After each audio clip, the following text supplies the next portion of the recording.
Now that the Islamic State is losing territories, its leaders are having to change their discourse. So now the main argument that they are advancing is that this is only a temporary phase. Now, arguing that this is a temporary phase to justify the loss of territories is obviously not as compelling as arguing that this is God's promise because we are winning territories.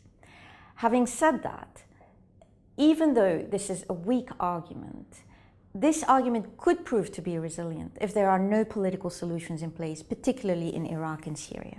One should not forget that in 2007 and 2008, the same group was nearly decimated in Iraq, and it proved to be able to be resilient, essentially because of the corruption and the sectarianism of Iraqi politics, which allowed it to endure, and the war in Syria allowed it to expand. The group's ability to pose a threat is not dependent on having territories. In fact, most of the so-called provinces that the group proclaimed in various parts of the world, whether it's in Afghanistan, Yemen, and elsewhere, these provinces do not have territories, but the group was able to carry out attacks in these parts of the world. So now I think the ability of the group to continue to pose a threat will have to depend on the political landscape where the group has influence.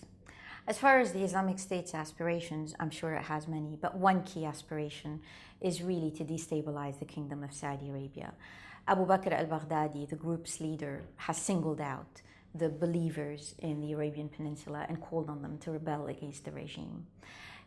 In addition, the group is trying to destabilize the countries in the Gulf. A few days ago, it released a video addressed to Bahrain, calling on the Bahrainis to rebel against the rulers, and it was highly sectarian, which is a very important card that the group is playing. So we mustn't just think about the resilience of the group. I think it is very important for us to think in terms of the resilience of the political landscape where the group has influence.